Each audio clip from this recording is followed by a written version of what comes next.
Hello, আজকে দেখো করছি ছোলার ডালের ঘুগনি। এই যে দেখো কড়াতে তেল গরম করতে দিয়ে দিয়েছি, দিয়ে দিলাম জিরে ফোড়ন। দেখো তেল গরম হয়ে গিয়েছে। এ দেখো পেঁয়াজ, লঙ্কা, টমেটো, রসুন সব কেটে নিয়েছি। এবার দিয়ে দেবো পেঁয়াজ আর রসুনটা আর কাঁচা লঙ্কাও কিন্তু দিয়ে দিলাম একসাথে। সব ভাজা ভাজা হোক,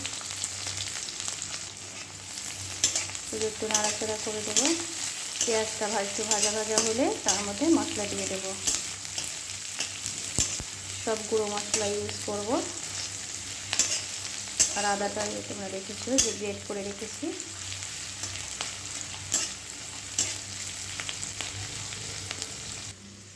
এই যে দেখো ছোলা আর আলু সেদ্ধ করে নিয়েছি আগে থেকে। এবার সব মশলাগুলো এক এক করে অ্যাড করে দেব। দিয়ে দিলাম জিরে গুঁড়ো বেশ খানিকটা। এবার দেবো ধনে গুঁড়ো, আর এই দিয়ে দিলাম গ্রেট করে রাখা আদা কুচি। একটুখানি জল দিয়ে দেবো, যেহেতু সব গুঁড়ো মশলা দিয়েছি। এবার দেবো পরিমাণ মতো হলুদ। সব মশলাগুলো একটু ভালো করে নেড়ে চেড়ে নেব। তারপরে দিয়ে দেবো লঙ্কা গুঁড়ো।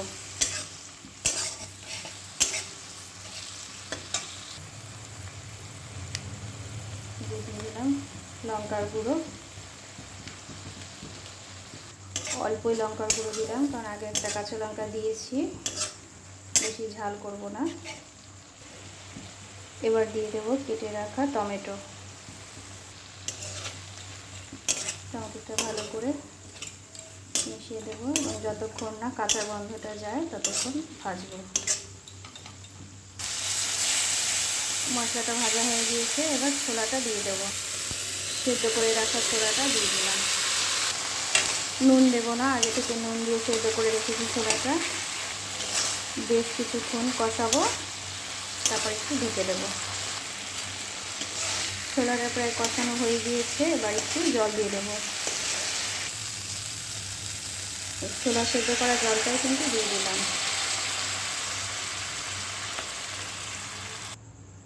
এই দেখো কতটা জল দিয়েছি। ঘুগনিটা প্রায় হয়ে এসছে, এবার দিয়ে দেবো গরম মশলা।